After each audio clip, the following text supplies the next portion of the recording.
Welcome to the FilmGamer podcast, season 5, episode 7, number 57, at least at current count until I do a recount. There are some episodes where I'm like, okay, this is just a review of It Ends With Us. Does that count as a full episode? Or is it like a mini episode or a bonus episode? Because I put it up because wasn't not much going on, but it's not like a full review. And the answer is really whatever I think about it. So for continuity purposes and for simplicity, until I get way more famous with this podcast, which, hey, I'm getting some traction already, I'll stick to the current count. So on this episode, I'm going to go through, my Letterboxd diary as usual, and the domestic box office as usual, and just toss in a couple of extra things, like the Walmart scenario, which I might have already touched on, but wanted to give like a further update to, and let's get down to it. So we'll start off with the streaming film on Apple TV Plus, The Lost Bus. This was a movie that I could have seen at TIFF. It stars Matthew McConaughey and America Ferrera, coming off her post-Oscar nomination for Barbie. It's kind of the first thing I've seen her in since. And by the way, if you're hearing any music during this recording, that's just my father playing the piano. Anyways, The Lost Bus is basically about the Paradise Fire, I believe, from 2018. It's produced by Jamie Lee Curtis and Jason Blum, and directed by Paul Greengrass, who gave us, in recent memory, Captain Phillips, and I believe he did July 31, or a movie about the Norway shooting. And, of course, the Bourne series is famous for that sort of shaky cam. He also did News of the World with Tom Hanks early, or at least somewhat early in the pandemic. I believe it released Christmas 2021. And, this is his newest effort. Now, this movie is written by Brad Inglesby. And Brad Inglesby currently writing on the show Task. He did Mayor of Easttown. And previously this year, he also did Echo Valley, which was the Sydney Sweeney movie that I talked about, that Sydney Sweeney wasn't in a whole lot. It's Matthew McConaughey, who's 55 years old, plays a 44-year-old bus driver who, I guess wants to look after his kid, but is caught between what's seemingly a dead-end job as a bus driver and his shattered marriage, and right in the middle of that is this fire. And I gave this movie 3 stars, I believe, if I can get the ad out of the way. That's the thing that affects all these movie reviews, is the ads. See, there we go. I'm currently browsing on Microsoft Edge on my Xbox One. Yeah, I gave The Lost Bus 3 stars, and I'll just give you my review if I can here. I said, solid direction by Paul Greengrass that made it very tense throughout. There's not a lot going on plot-wise, but it's better than Brad Inglesby's other streaming screenplay, Echo Valley. However, similar to Task, his HBO TV show, it makes a few characters seem pretty stupid for the sake of drama. Yes, Matthew McConaughey plays a bus driver who's, for whatever reason, not getting his bus certified and checked by the mechanic. Why? I don't know. I guess he's got other things going on, like driving the bus. It's kind of dumb. The other thing is he has like a 14-year-old son, and like it's like an adult son. The son's not like a baby, and the son's at home and like feeling sick. And Greengrass's direction does a good job of him being like, okay, maybe I should be there for my kid. This could be something big, and kind of making a judgment call to like, screw this, I'm driving home. And then right in the middle of that judgment call, he gets the call of like, there's these kids that need to be picked up and evacuated for this fire. Can anyone else do it? And he's like, yes, I can, but and I'm going to give a bit away here because it's the kind of experience where even if I tell you what happens, there's enough going on in visually and in Greengrass's direction that it won't do it justice. And also it's a true story. Like, that it's not going to, it's like Captain Phillips, it's not going to end in complete disaster, although man, that would be ballsy. A similar film that kind of tackles that in more compelling way with the better performances is Only the Brave, which Joseph Kosinski directed with Josh Brolin and Taylor Kitsch about the Granite Mountain hotshots and the Granite Mountain fire. But in this movie, yeah, man, did the characters seem stupid. They constantly make wrong decisions, but the movie really only ever calls out America Ferrera's character for being stupid for keeping her kids under control and being super slow evacuating them, of like, oh, everybody, we gotta do a lineup and we gotta know where everyone is. And it's like, during an emergency, those things are legitimately important, of like knowing where every kid is, but the movie kind of plays it for frustration, like keeping the kids calm and stuff like that.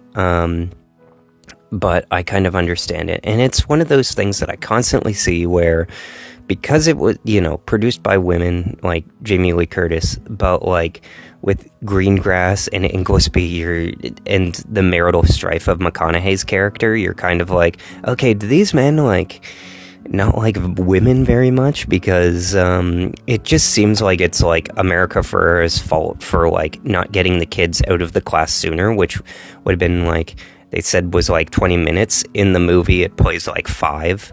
But basically, they're on a road, and he wants to get to the evacuation spot quicker, so he moves off the road and goes down a back road, and then they find out that the evacuation moved because they don't have,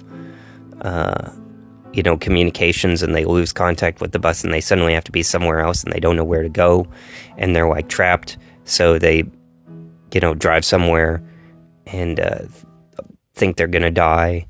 And then the movie just kind of stops for a while in one spot, and they have the quiet down spot, and it's just the ultimate resolution to it is kind of lame. It feels like somebody telling you a story. It doesn't feel like a story that's worthy of a movie. The interesting part of the film is not the bus, but the response to the fire by public safety and stuff like that, and that's where the compelling part of the movie is, of like, okay, you have a fire chief who's trying to get a hold of the fire and trying to do the job, and when it's just basically like humans trying to tackle like a major situation with all their organizational skills, there's a lot of energy there and it's compelling. But then when it's just like moves back to a guy on the bus, it's less compelling. So I give it 3 stars because the direction is good, but you're not missing anything. This isn't an essential film. Granted, no film is essential, but 3 stars to The Lost Bus. Next up, we have Caught Stealing. This is a movie that I was looking forward to seeing after it got such good reviews, and it held up reasonably well. I saw it on Sony Pictures Core streaming service. It's directed by Darren Aronofsky, who did Requiem for a Dream, Black Swan, a bunch of other stuff, Pie. Anyways, I gave it 3.5 stars. It made my top list of best films of the year, I think in the teens. I wonder if I can look at it now. Let me see here. Boop, boop, boop. Because I want to be specific, and I don't want to move past like 10 pages of stuff here. It made my list, and it is at number 14 out of 22. For best of the year, right behind One Battle After Another and ahead of Weapons.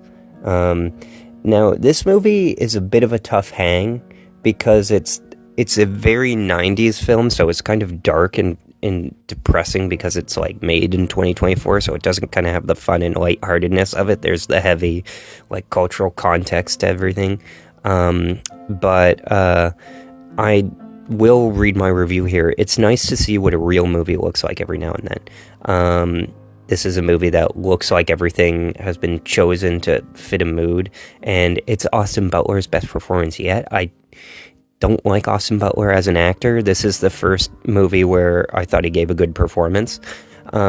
Fantastic supporting cast minus Bad Bunny, who's off base for an intimidating mobster. Fortunately, he's not in it a lot, but Regina King spoke about in the kindest way possible, working with him on a talk show. And she was like, yeah, he showed up really late with a posse and was like recording everyone. And that just sounds like an a-hole thing to do.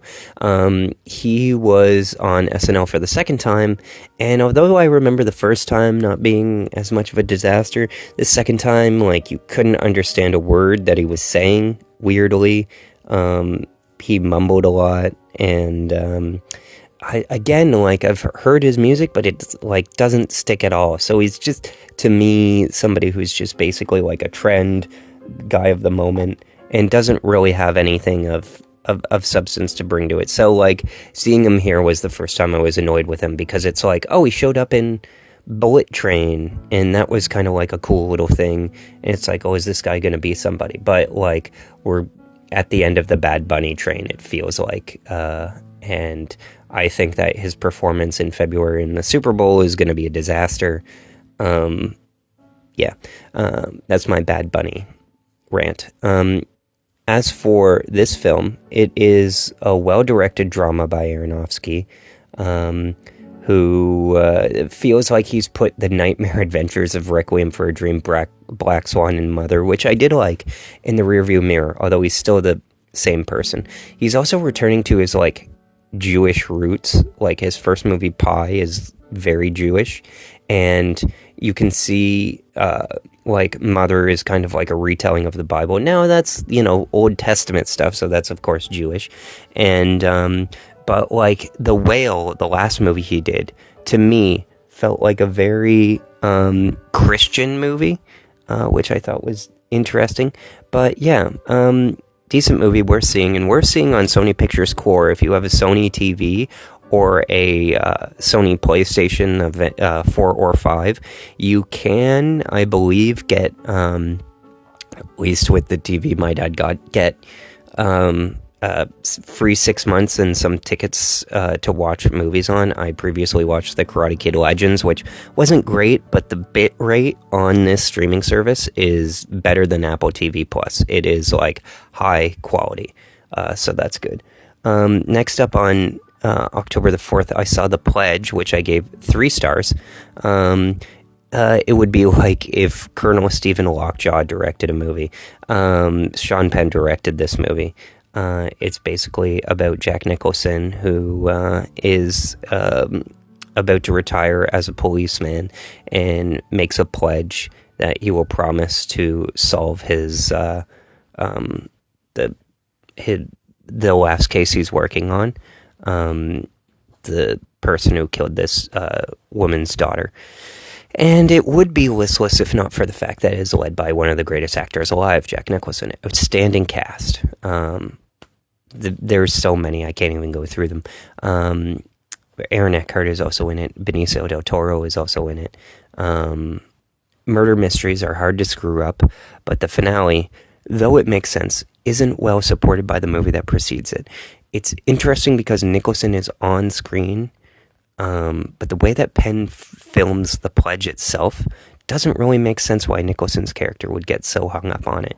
In the movie, The Pledge, the title of the movie, is like a sort of afterthought. Like the woman of the murdered girl is like, please promise you'll solve it, and the guy's like, yeah, of course, I guess, and it lasts like a second. It doesn't feel significant at all. Penn also doesn't make a decision as director on what to think of Eckhart's character. Is like, is this guy an idiot? Is he the only sane one in the movie? And there's further confusion about what Penn is actually trying to say with his work. Maybe it's about not being able to hang it up when you've lost it. Maybe it's about taking your work home with you or too seriously, but Nicholson kept me watching regardless in what is otherwise an unremarkable film. The image of him arriving late to the church, though, was a stunner. And side note, I watched this on Pluto TV, and they need to cut their commercial breaks in half. And if they want to do that and keep revenue, they should double up on commercials. Like, make the commercial breaks maybe twice as long, but not as much, because it felt like there was 6 commercial breaks, and I could have done maybe with 3. Obviously, watching a movie with ads is like antithetical to watching a movie. It's not the same as TV because it's not formed around, like, there are format changes when you watch a movie on TV. There's language. They cut some minor stuff for time, most famously Meet Joe Black, which cut out a lot of stuff for time, but it's formatted for consumption on TV. On streaming, they just interrupt the movie with ads about, like, Travago or something, and that's very annoying. So that's something that needs to fix. It needs to go back to TV. Then I went through a trip of Species 1, 2, 3, and 4, which was fascinating to me. Species 1 was a movie I'd watched part of and not picked up on and finished, and I just wrote, this movie F's. It's paced quickly, cast well, with clear premise and enough talent involved to drive through its logistical plot holes, and a Ford club wagon, no less. I miss the 90s. This is a 90s era film, very Clinton-esque, about this super hot alien. Think like Alien if it took place on Earth, and the alien was a really hot woman and just wanted to procreate. It's basically about a lab experiment which escapes and runs around LA, and they hire, like, a mercenary, an empath, and 2 scientists to track her down, and those people, like, kind of bond, and while trying to track this woman down, and it's just basically the alien murders somebody, these guys show up, and Forrest Whitaker is like, somebody got murdered here, you know. And the funny thing is, this, like, 90s era B movie has a pretty decent budget, like $35 million for its time. It stars Michael Madsen, Academy Award winner Ben Kingsley, Mark Helgenberger from CSI, Academy Award winner Forrest Whitaker, and Alfred Molina, and Academy Award nominee Michelle Williams as, like, the young Species, who is, as an adult, played by Natasha Henstridge.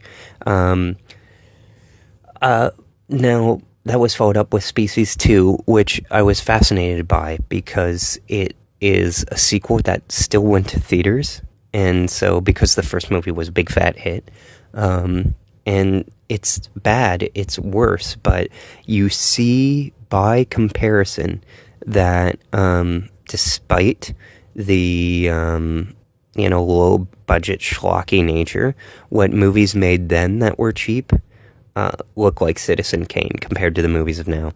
I wrote that this is a prime example of the Clinton era, with this reckless horniness, budget spending, and reductive racial politics, and dropped pretensions. This movie doesn't pretend to be any smarter than it is, but it does have James Cromwell as a U.S. Senator pleading with his infected alien son who returned home from Mars to turn himself into the experts at Johns Hopkins. Or is it Johns Hopkins? That scene that Cromwell plays with such sincerity is what acting, and to a lesser extent America, is all about. Just like success in America is all about, of just, like, obscene resources to handle something so far beyond your comprehension. I wrote that it's more ambitious and less successful than the first. Species 2 at least gets to boast a theatrical release and a cool scene where the bad guy blows his head completely off by eating a shotgun, and the special effects reconstruct his head in a very cool, surreal horror way. Nothing can convince Michael Madsen to come back from a near-death experience in the first one, except for one scene where he's offered a giant $1 million paycheck tax-free to do the exact same thing he did in the first movie, except less sexy. Sounds about right. Madsen himself disowned this film and said, yeah, it's a terrible movie, I just did it for the money. Which is, best explained in that scene of, like, last time I did this, I nearly got killed. And they're like, we'll pay you $1 million. And he's like, oh, okay. The TV procedural nature of this series, where it does play like a CSI episode. And it's just like, the Species kills somebody, they show up at the scene of the crime and try and figure out where she's going next. And then repeat, the Species, seduces somebody, kills them, repeat. It continues with this movie, doesn't shake up the formula. It looks kind of cheap, considering it costs the same as the first one, which is $69 million in today's money. And the other thing is, they have a black astronaut that was vaguely written for Forrest Whitaker, I guess, who just kind of joins the group. and isn't infected by the alien virus because he's a carrier for sickle cell anemia. And that's the kind of fearless 90s filmmaking we don't have anymore, because the commentary on it is just basically like the guy has AIDS and isn't desirable but wants to keep having sex but can't. And that's like a plot point that they make known in the movie. So it's just kind of funny because the movie isn't making any serious statement about anything, but letting you know what's on its mind. So in that way, it's like, doesn't waste your time, but it's fun. So I gave that one 2.5 stars, and then Species 3, I gave 1.5 stars. And I wrote that with Species 3, which is a direct-to-video movie, the series goes from Clinton-era horniness into Bush-era incompetence, complete with baffling incompetence in both direction and character, shady alliances that don't make any sense, and an out-of-nowhere third-party group of half-breeds that show up halfway through the movie. I wondered if I missed something and had to rewind it back. This is one of the first movies to be shot on HD video, and you can tell by how ugly it is. The only thing close to a memorable image the director can summon are the naked ladies who are now harassed more often by much older men, despite taking place on a university campus, so it should be younger. The series is getting older, at least the median age of men. This is a very cheap movie, perfectly encapsulated by the lone government authority figure mentioning that the same thing happened twice before, and he has neither the budget nor the stomach for it again, despite not being part of the last movies. The DNA of the series is what kept me watching, along with it all 4 of them being available on Tubi, the streaming service. It was a long enough movie for me to realize I was bored with it when the roommate of the science student of the military truck driver that drove the alien species at the end of the second film gets kidnapped by a hot girl he emailed his roommate's alien research to, who turns out to be a half-breed alien species. There's a whole bunch of these half-breed terrorizers out there walking among us, apparently. Where did they come from? The worm that squiggled away at the end of the first movie? One of the half-breed kids from the second one, I guess? It doesn't make a whole lot of sense. The movie tries and fails to expand its world by having one of the kids turn out to have escaped with Eve at the second movie, who then strangles her with his tongue in order to get Natasha Henstridge out of her 3-film contract and tie up loose ends. She appears at the beginning. It says in the credits, special appearance by Natasha Henstridge. And she doesn't appear again. But then the movie just introduces more, stuff. Robert Knepper, who's an interesting character actor, is interesting enough to hold down a direct-to-video plot, but then the movie pivots to a relationship plot between the third-generation alien species and Knepper's student, which doesn't work because it has been established in this movie that the species, despite being third-generation hybrid, cannot breed with humans, or half-breeds even, so that slows the momentum. Finally, after what would be an adequate enough ending, it pulls some denouement plot twist out of its butt in case there's a sequelitis with papered over, all too easy plot fix of some simple gene editing. Yes, the main character, who's a university student, was like, oh yeah, I just edited some genes so we don't have to worry about it. And he just poo-poos like any kind of plot questions you might have. We'll see how this franchise limps to the finish line with Species the Awakening and see if the gamble pays off, although it's a standalone sequel, so I would guess not. Okay, Species the Awakening, the 4th and second direct-to-video film in the series. It's one of those only on Tubi if you have, access to all 4. You just go through all movies in the series. This is a half-star movie. I never would have watched on my own, but because I had the momentum of the other series, it's like, oh, okay, might as well keep going.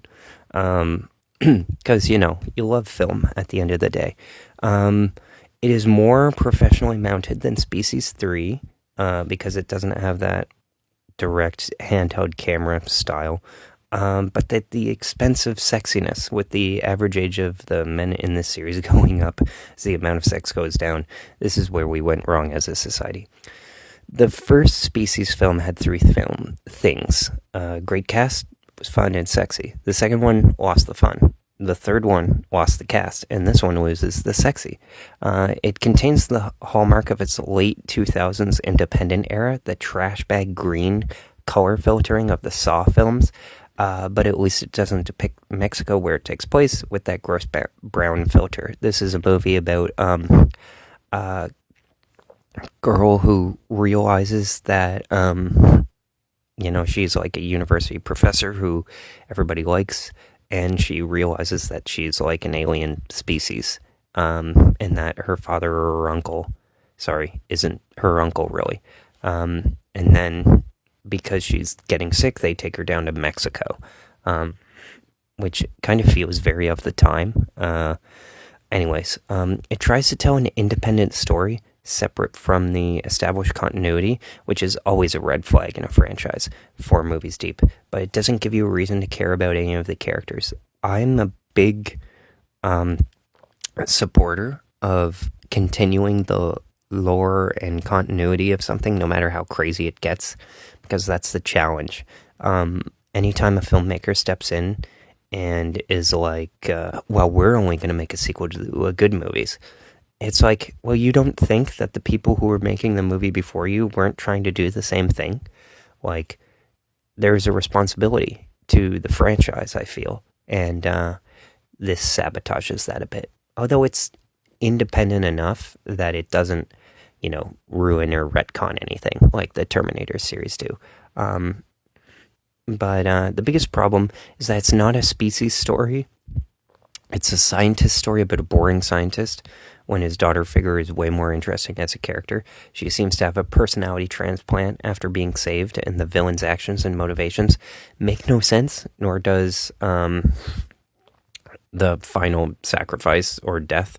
The villain gets brought back for a species-on-species fight at the end that is darkly and cheaply lit in a warehouse that is less compelling than the end of the second species and on a much lower budget. So that's kind of how the franchise ends, although it did give me inspiration for my screenplay, this series as a whole, Safe Spaces, because my brother originally suggested to me that I make the female character in an alien or something, so that gives me something to think about. Okay, moving on to Baby Boom. This would be a Hall of Fame terrible title had it not been about baby boomers having babies, at least as the main plot point. I'll get through the review here. Starts as a child domestic comedy, and then a fish out of water comedy, and then circles back to a career drama, but by then has kind of forgotten what got it there. The early stuff is charming, with her raising the kid in a way that I didn't expect. The issue is the main character is so competent the whole movie, it kind of shifts to autopilot. Diane Keaton plays an ad executive who is like married to her work, doesn't have any kids, and then inherits a kid from a distant relative, and you follow her as she struggles to have her kid, and the sexist stuff that gets her fired and forces her to go out and kind of follow and do her own thing and create kind of like a mini food empire or something like that. It's interesting because it's co-written by Nancy Meyers, who Diane Keaton, the late Diane Keaton, would work with on Something's Gotta Give, which is her best role. This movie was co-written by her and Charles Shire, who were married, and then sometime after The Parent Trap got divorced, and then, Nancy Meyers ended up creating Something's Gotta Give, What Women Want, The Holiday, It's Complicated, The Intern, all of these movies about like women balancing work life. She now has a kid who directed the movie Goodrich, which is on my list. Maybe it'll be on a future episode, and Home Again starring Reese Witherspoon. But this movie is interesting because I forgot that it wasn't that long ago that baby boomers had kids, like 87. Now 87 is now close to 40 years ago, so I get it. But this is an interesting movie because I kind of thought it was nothing when I first heard about it, and then I heard Edgar Wright talk about it when promoting Baby Driver, because other movies with babies in the title, and he didn't like dismiss it out of hand. He's like, oh, this movie kind of means something to me because of X, Y, and Z. I was thinking about it, and the movie does have some skill, but it's not really about anything. It's a movie that came out in 87 and made 26 million domestic, and like, it's just kind of funny because it's a movie people remember. It's the basic description is just like the life of super yuppie JC is thrown into turmoil when she inherits a baby from a distant relative. That's all there is to it. There's not really a lot to it. I actually would have been more interested in it had they explored the phase of child rearing, because the way that Nancy Meyers writes it is kind of interesting. She's not the same kind of character who's like put upon and like, oh, I don't know what to do. Like, it's not like The Pacifier where they're a complete bozo when it comes to raising kids, like in many male movies. So, you know, that's good. I honestly think a whole lot of child rearing movies that millennials grew up on, particularly Knocked Up, made them realize, oh, this is hell, I'm not doing this, which I know sounds ridiculous, but we are a generation that is way, way, way too far into watching movies and whatnot. Moving on, my son, what have ye done? Michael Shannon to the camera. I'm such a lucky boy. I'm filming a David Lynch production up the street in 10 minutes. Chloe Sevigny. Michael, Werner Herzog has already been filming us for the last 10 minutes using whoever was available on the street at the time. Oh, and he puts a basketball in a tree. This movie is just kind of the director, Werner Herzog, it feels like they're just messing around. It's basically about a police standoff between a man played by Michael Shannon and a police detective played by Willem Dafoe. Played very anticlimactically, very unseriously. The characters speak in a very plain, focused, uninvolved manner. And it's kind of a slog, this movie. It's like the characters and the actors kind of read like they're saying the dialogue as is and not putting any humanism into it. So yeah, it's I didn't like it. It was a pain, and although them filming on location in Peru was like very nice and made for a striking image of Michael Shannon laying over the rock, and it is nice to see Shannon and Dafoe in a movie together, although they don't spend many scenes one-on-one. It just felt like a short film student project with a cool cast. It is not really worth your time. Neither is the special feature, which was attached to it, the short film just called Plastic Bag. I was intrigued by it because of Ever Since American Beauty. I feel like the plastic bag floating in the wind is really the, like the preeminent art film symbol parody of like, oh, if you can dramatize a plastic bag floating in the wind, then, you know, you're an artist or something. I wrote here on Letterboxd, some movies shouldn't have narratives. A failed attempt at an art film. This story has become a meme of its own ever since American Beauty, but this version manages to be boring on its own, ugly, and 10 minutes too long. It's about 18 minutes, I think. And I did not see another movie until last night, actually. So like a whole week went by, really. I don't count, TV, because it's like basically the same thing. But, a contained narrative. Memoirs of a Geisha, which I watched last night. And I wrote that it's called Memoirs because everyone was asleep through most of it.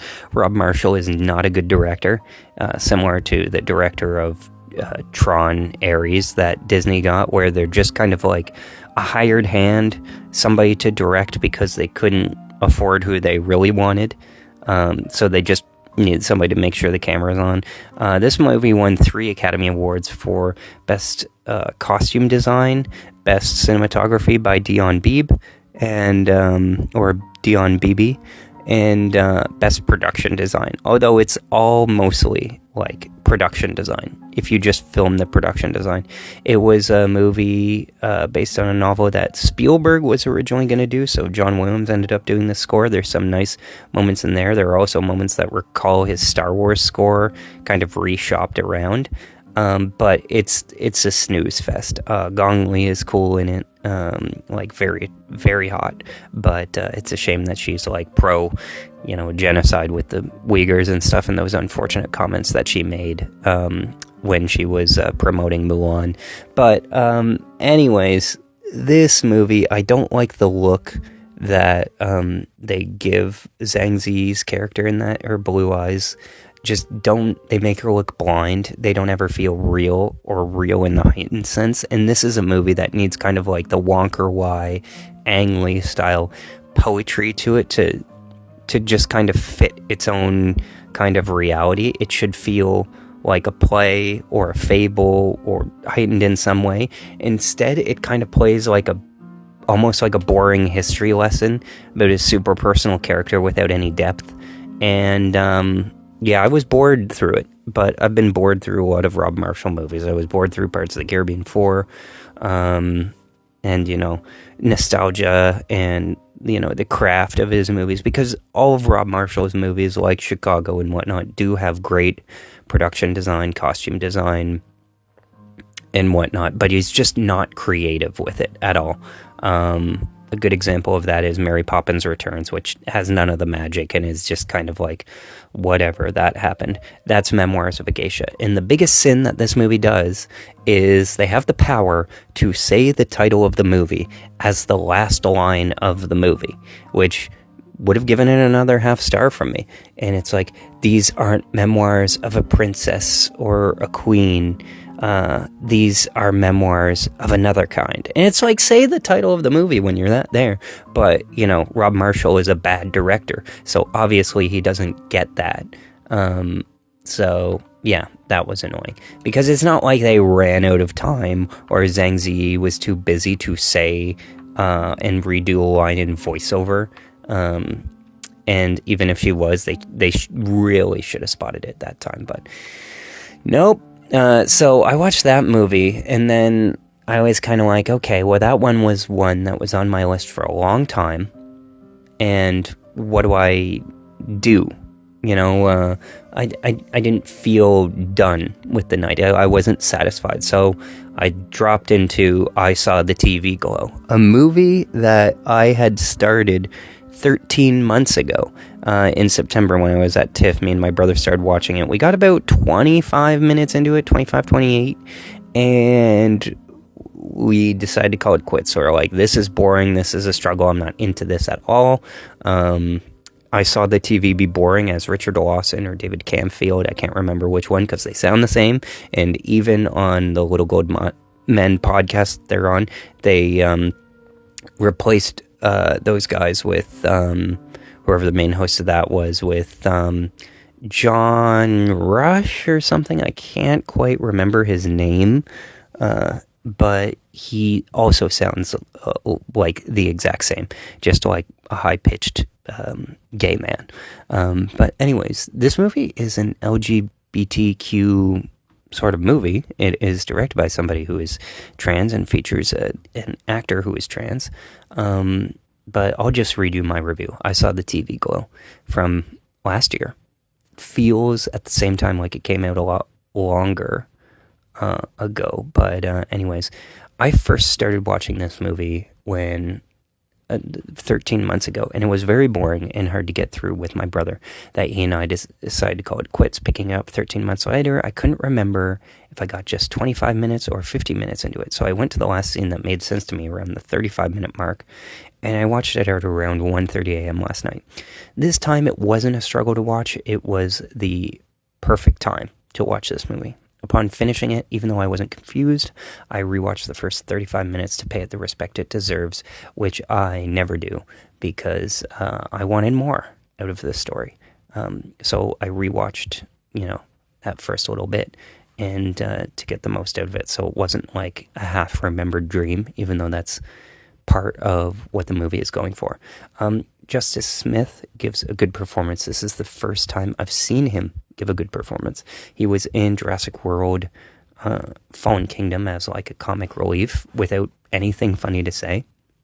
He was a sad sack in Detective Pikachu, and that one where, you know, the girl lives a different life in a body each day, and Sharper, and he always plays The Lovers, I think was the other one, or Voyeurs with Sydney Sweeney. That's another one where it's just kind of like, oh, look at how depressed I am in this world, you know, and it's like he's in these fantastical worlds, or with Sydney Sweeney or something, and it's like, dude, what are you complaining about? He's just like a downer of an actor.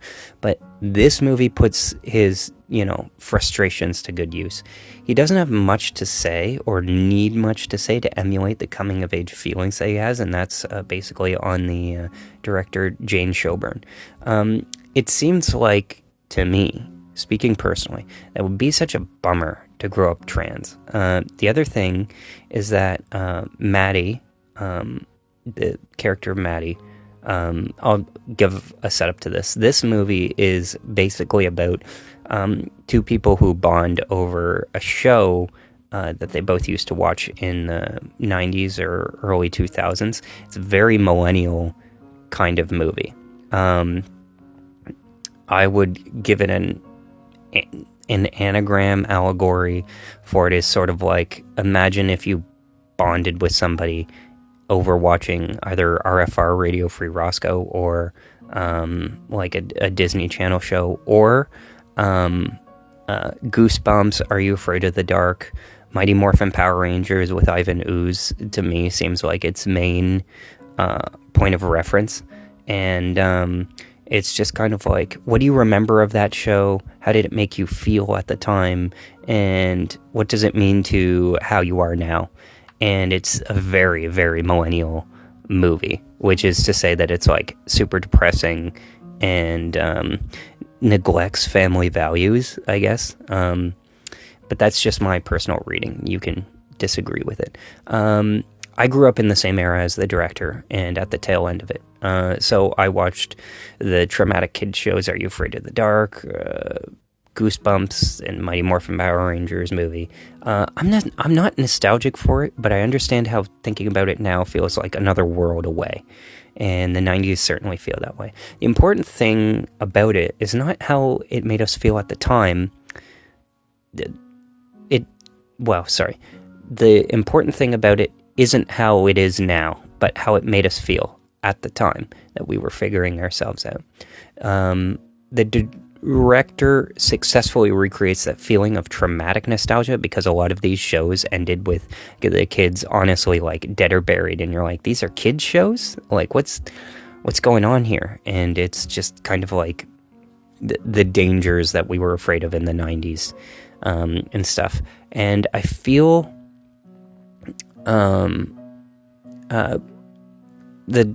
the director successfully recreates that feeling of traumatic nostalgia, then wraps it in a trans metaphor.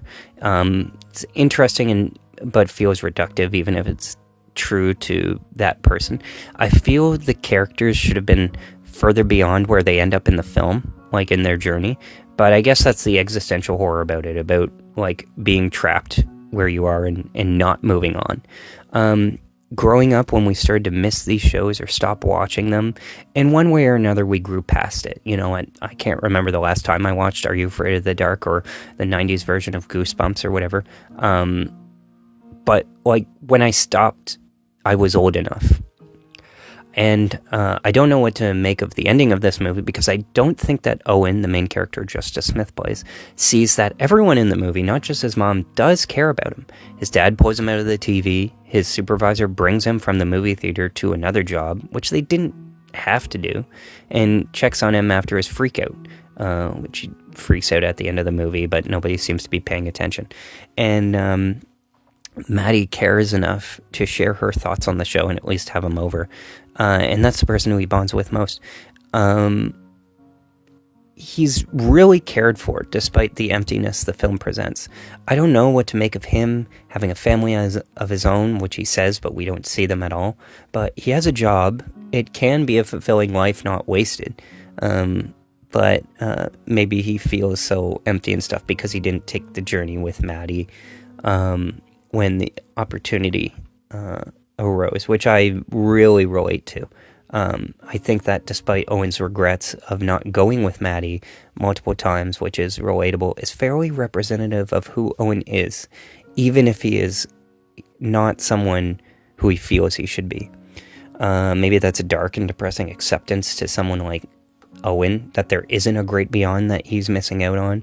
But as someone myself who often feels like an outsider among outsiders, trying to look for the message of the pitfalls of Arrested Development, I couldn't find it, because what the character fails to realize is most of us watch the same TV shows growing up, and to a certain degree we're all arrested.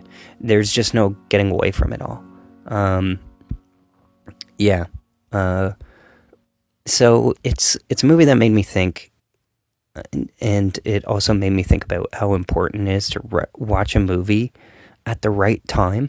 Like, this is a 2 a.m. movie to end all 2 a.m. movies. And it's kind of meant to be watched on, like, a laptop or something. I watched it on a big screen TV and actually enjoyed it a lot more than the big screen TV I watched at my brother's house. But it's kind of a movie you should watch alone. And at 2 a.m.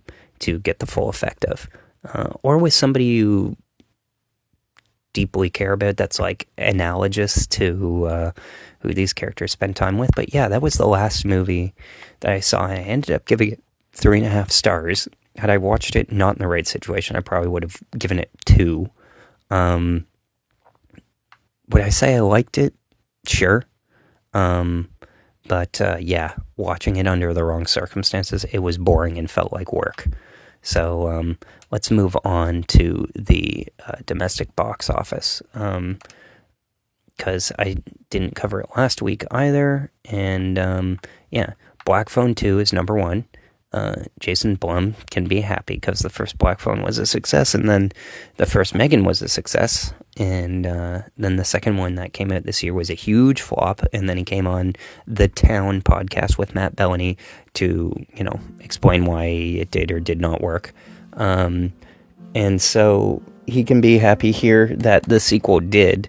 The sequel stars Madeline McGraw, I believe, and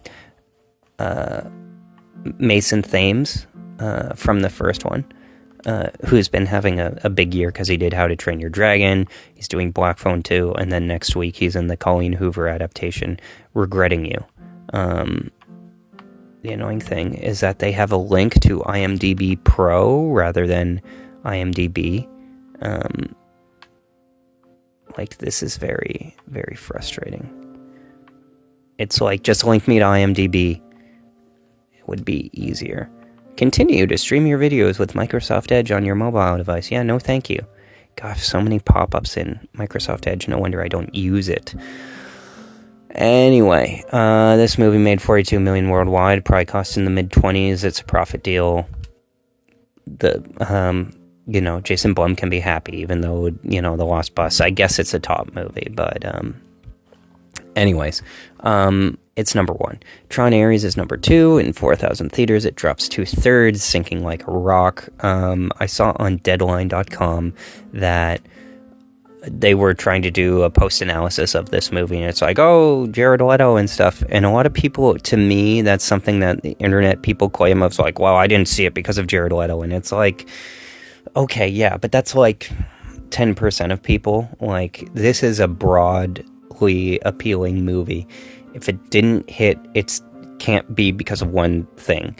The second thing that they mostly agree on, that everybody mostly agrees on, is that the story isn't good enough to carry it. And I would say, going by the reviews, that that's probably the case. It's made over 100 million worldwide, and because it's, directly tied to, they said they made it because they have Tron rides at Disney World and stuff, merchandise and stuff. There's an opportunity here to kind of reheat those nachos. And, the movie apparently cost $220 million. I think if it looks like $220 million, it's worth it.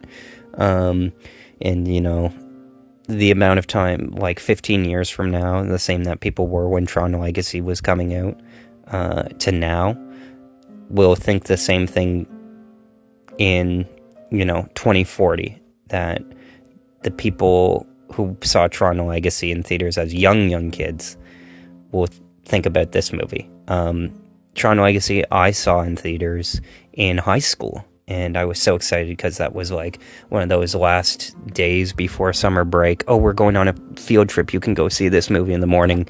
Instead of going to class in the morning, we went and saw the movie. That was cool of Holy Cross to do. And I saw it, in the first 45 minutes are unassailably great. You get introduced to the world, you get to see the disc battle, the Daft Punk soundtrack, the light cycle battle, and then, you meet the Jeff Bridges character, which Cora, played by Olivia Wilde, looking hot, takes you to. And then the movie just, goes off the rails, nonsense, boring, nothing. And some people, reviews like Tron Ares better here, but say the story similarly stinks. And I think, personally, hiring the director Joaquin Roning, who directed Kon-Tiki to great reviews, and then since then has made unremarkable film after unremarkable film. He made the terrible Pirates of the Caribbean Dead Man Tell No Tales. He made the boring Young Woman in the Sea last year. He made Maleficent 2, which I've never heard anybody talk about, and was like the one not too successful movie in Disney's famous 2019 blockbuster year. So it's just basically like similar to Rob Marshall, also employed by Disney, who did the Little Mermaid remake. It's like, hey, we need a guy to make sure the cameras are on, and that's it. And if we just, the producers, make the movie they want, then maybe that'll be enough. But in my opinion, for a high concept film like Tron, you kind of need a visionary to make it work, and this didn't have that, and that's why it's losing money, because you need somebody who's guiding the audience on a journey to tell a story that's important to them, and without that, you're just telling a story, in this case one that doesn't really even make any sense. And when the producer is your most passionate person behind it, Sean Bailey, who produced it, ran Walt Disney Studios and then left. He kind of bookends his career by doing Tron movies at Disney. It's not enough. So yeah, number 3 is Good Fortune, the Aziz Ansari, Keanu Reeves, Seth Rogen movie. A movie I would have liked to see at TIFF, but it wasn't playing much. I think this movie flopped because, even though it's a comedy and people like comedies, it's that, again, it's yet another comedy that doesn't look good visually. Like, it doesn't look like a movie. Like, it's flat, ugly looking, looks like an insurance commercial. So it kind of doesn't matter. It's not enough, to me at least, to see something that's like the same from the Apatow era of like, point a camera and make jokes and find it in the edit. People want good movies. Like, it's not a good movie, but Rush Hour 3, which I watched a bit of on Netflix last week, the first half of, visually, like, looks like Citizen Kane compared to the movies now. Like, there's high-key lighting, there's dynamic contrast, the clothes and everything looks good. Everything about a lot of movies now look cheap, and that's certainly the case with Lionsgate. So this flopping is, like, no surprise, because Lionsgate, the way that they make movies and sell movies, is just basically they sell to individual markets, keep North American rights, and it just feels like every movie from them feels like a sellout. Number 4 is One Battle After Another.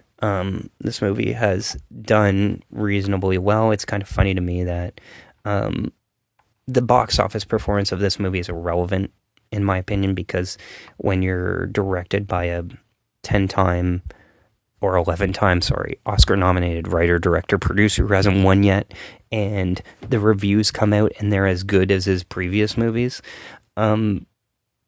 it's irrelevant how much the movie makes, as long as it's not a total disaster, because this is a movie that's made to win Oscars, and it comes in a year where everything after Mickey 17 the producers have made at Warner Brothers has been a hit, and it opens to over 20 million. So you open to over 20 million, I think it opened to like 50 million worldwide. That's fine. Like, that's enough of a hit to get on base. So now it's gone up to 100 million internationally, and it's past Killers of the Flower Moon, which was the previous Leonardo DiCaprio high point. This is a movie that, like, this is the kind of movie you hire a big star like Leonardo DiCaprio for, because you need them to open the movie, and there aren't many actors who can. Leo is like one of three that can bring that $20 million audience in. The other person I would say is Tom Cruise, Will Smith before The Slap, Adam Sandler before Netflix, and Denzel Washington if it's like, I don't want to say like an action movie, but in the right, with the right backup, because Denzel is more of an actor than a movie star, in my opinion. Like, he is a movie star, but he's also one of the great, like Jack Nicholson, one of the great actors of all time. So I always find, like, something like in Gladiator too, he's like enriches the scene, but he doesn't like, and he has his fans, but he doesn't like open the movie. It's not his job to open the film like he did, Highest to Lowest. That's a movie that he is in, that he gives a good performance in, but it's like, you don't lean on Denzel for box office, although he's had plenty of success in both. Leonardo DiCaprio, to me, is an actor who's like equal parts, like, he'll do blockbusters and then he'll do acting, and then he'll do blockbusters and then he'll do acting. And he does it pretty consistently. And to me, it's pretty clear what movies he does for acting and what movies he does to, like, okay, this is to make money. And the impressive thing about him is that every movie he does makes money, also happens to be pretty good. So as the margins get thinner and thinner, it's impressive to see him, straddle that line. This is the kind of movie that needed a big opening for people to, make more original, risky movies, and is a payoff to the strategy that Mike DeLuca and Pamela Abdi, the heads of Warner Brothers, have been doing. Next year, they don't have another movie coming out now, surprisingly, until February, which is a big gap for a major studio. It's good to see that movie be a success, and I don't think, I just personally think it's gravy. Everybody talking about the movie having to make money or needing to make money, it's ridiculous, because this is the kind of movie that was made to win Oscars and let other people know that you are capable of making good movies and can work with talent and produce the best work of their career. Even though nobody here necessarily does the best work of their career, I still think Paul Thomas Anderson, I like There Will Be Blood better, and I like The Sweep of Magnolia better, but this is still a well done, surprisingly fun movie. Number 5 is Roofman, a movie that the lady I met at TIFF was very offended to see and walked out on, although she doesn't watch the news and was kind of a proudly ignorant American. Then we have, I talked to her for a while, it was fascinating to hear somebody who was from Venus, essentially. But, all Trump voters are pretty much that way.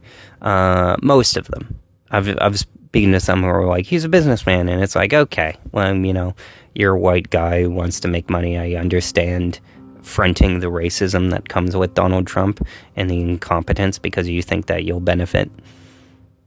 But, Roofman is a movie that's kind of interesting because the director is good, Derek C. in France, and it has Kirsten Dunst and Channing Tatum, and they all wanted to do something light after their respective heavy projects that they were in.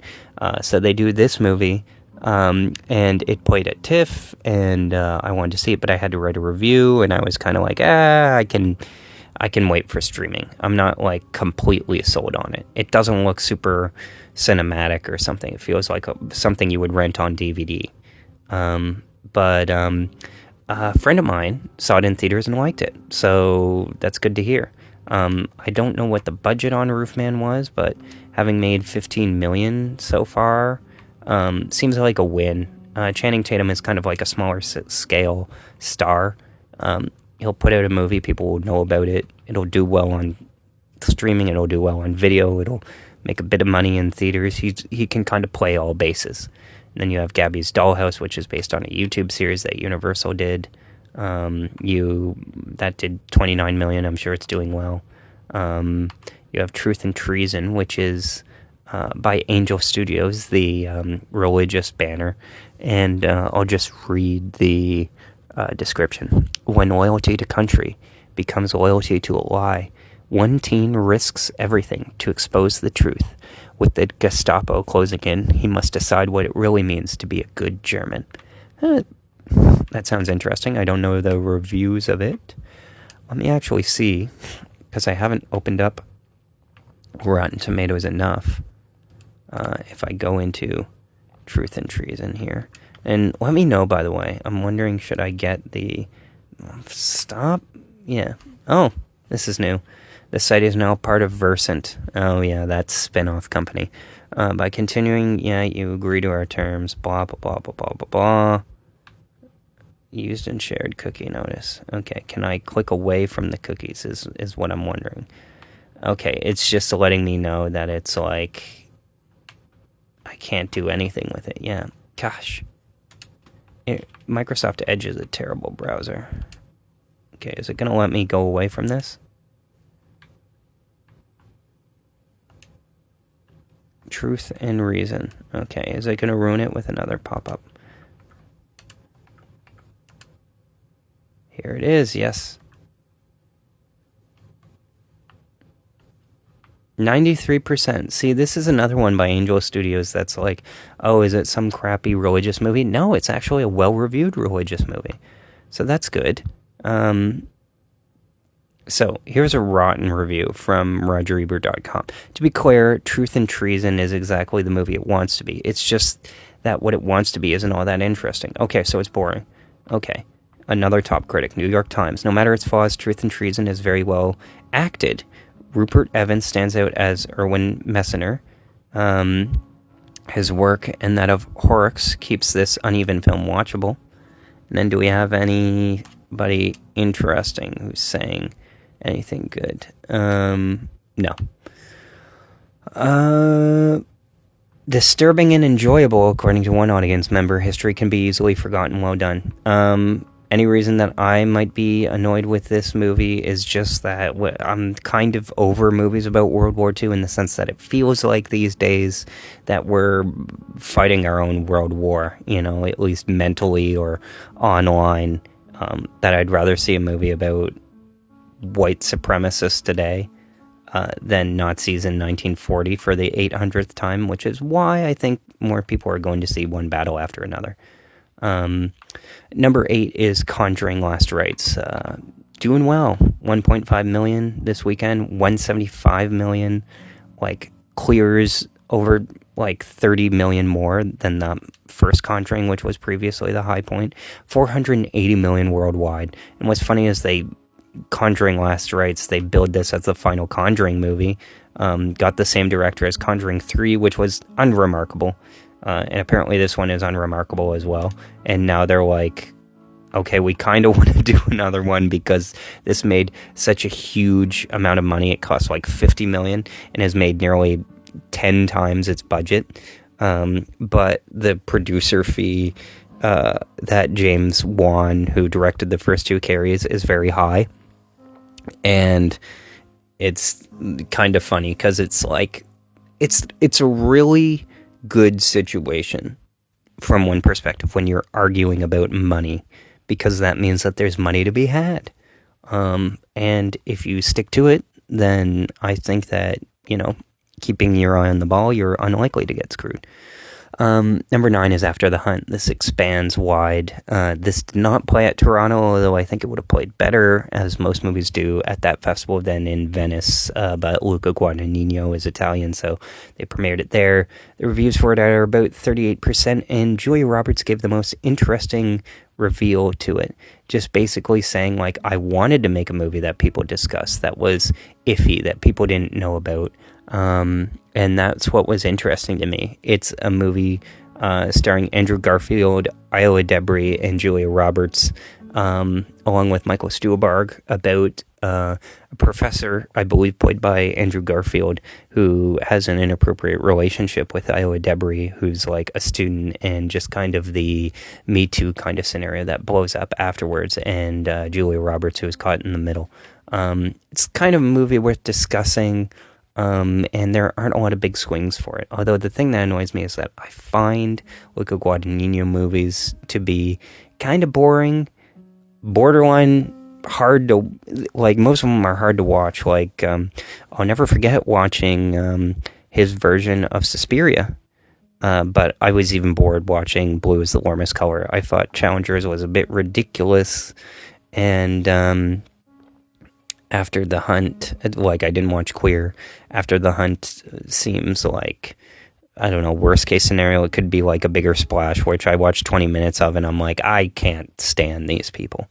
And I feel that's probably what a lot of people feel watching the movie, of just like, I don't want to be bothered with this. And there could have been, it's kind of one of those movies where I wonder, okay, maybe if it was more down the line, like Joaquin Running or whatever directed it, and it was like just more plain spoken and less artistic, would it catch fire more?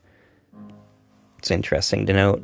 You know, the thing with all of these movies is that when they're made, there's an opportunity to do a version of them again. Like, somebody sees a movie and they're like, oh, well, you know, I don't like that movie, but I get what it was trying to do. Let me try it my way. And, a lot of movies, you know, it's like Flash Gordon, and then George Lucas is like, well, I'd like to do that, but I can't do Flash Gordon. Let me do Star Wars, you know? There's always the opportunity for something like that. And at number 10 is Soul on Fire, a label of Sony's that's does religious content, and it's about, after suffering an accident, a young boy ends up relying on his family, his faith, and his community in his fight for survival. 5 million, I'm sure that's good enough for this movie.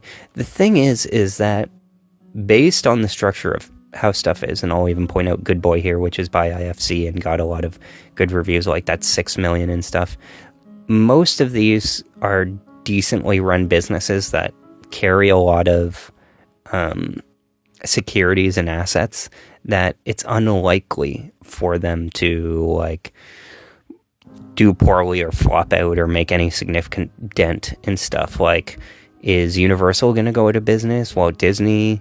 No. Lionsgate is kind of the one where it's like, okay, they do a lot of flops, but they have a lot of back-end sell-offs and a good distribution arm enough that,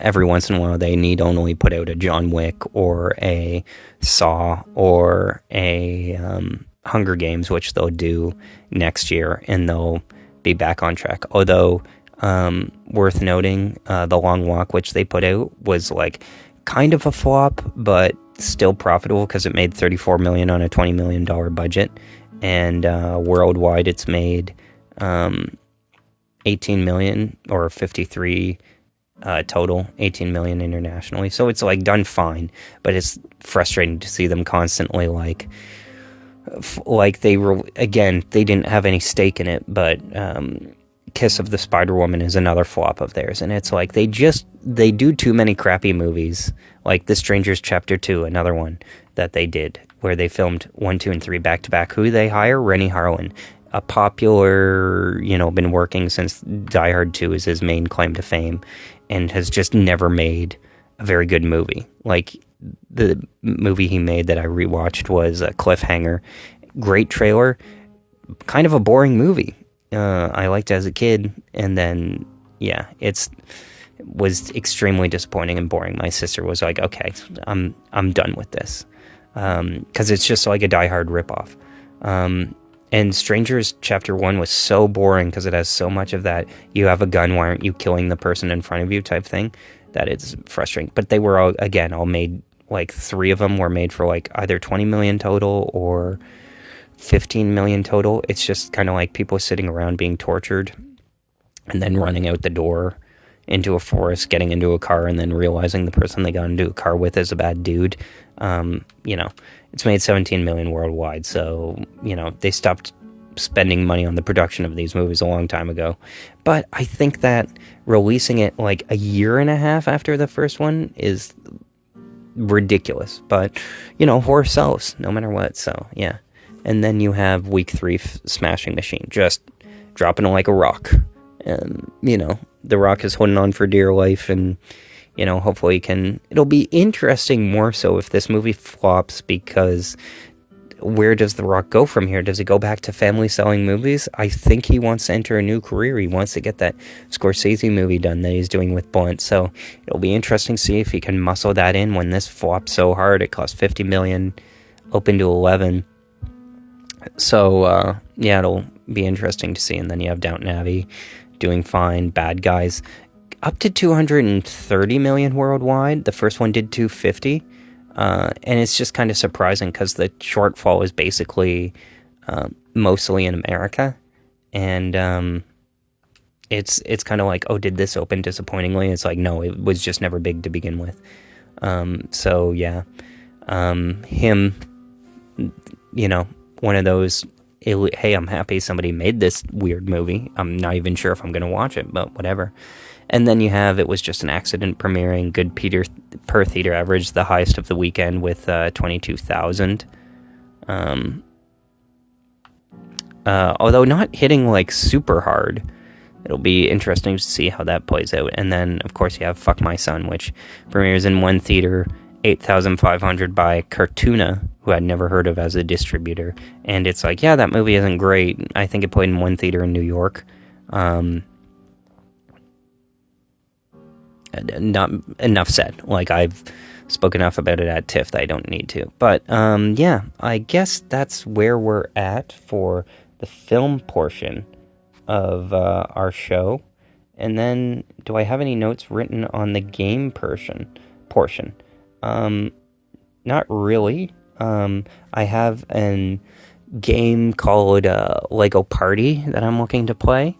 I will say at Walmart, I finally picked up controllers, which I thought were gonna, like, I'd given up all hope, and then I'm like talking with the Walmart, and they say, go to the store and just see if there's anything that you can do. So I do that, and I run into a 10-year veteran who's just like, okay, I want to make sure that you leave this store with something approximate to the value of what you came in with. So we're gonna go, and she looked after a while and she's like, I see controllers that look similar, pick 2 out and I'll fill out a form and blah blah blah. And amazingly, I'm like, okay, so I picked out like a $50 controller and a $40 controller or whatever, and she's like, the way I roll this out is that it's all going to even out in the end. So I'm like, amazing.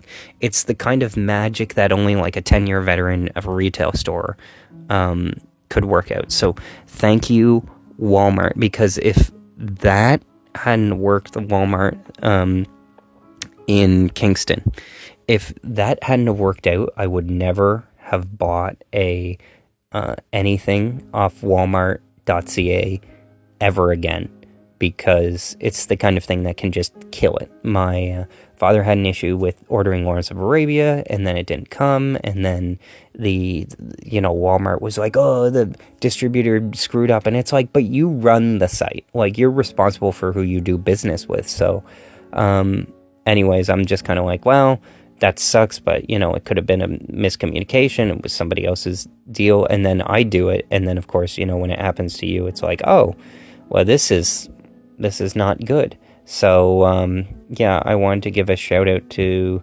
the employee there. If I can find her name here, because I have the reviews here. Megan, who was a 10-year veteran, gave the most extraordinary customer service I'd ever received in the history of shopping here or anywhere else, which I feel is deserved, because it was like something where it's like, maybe I could have done this if I was still, working at Staples or something, and been able to pull out all the tricks of the trade and fill out all the forms and do all this on my own. Because up until then, the people that I was dealing with were like visas, who are kind of like, I don't know what's the protocol, and just like people who are super rigid that don't really help you. They don't really know much more about the product or your situation than you do, and they can't fix it, so that's frustrating. This was somebody who's like, I understand your situation. I can do something extraordinary here. And yeah, so thank you, Megan. I will continue to shop at Walmart in the future. And uh, I have I have 2 controllers for Xbox now, 2 additional ones, and I'm gonna play Lego Party with the nephews or somebody in the week because I can pick that up from the library now. And I still need to sort out my cloud save files on Cyberpunk, but I will do that, and you'll hear back from me. So thank you for listening to the Film Gamer podcast.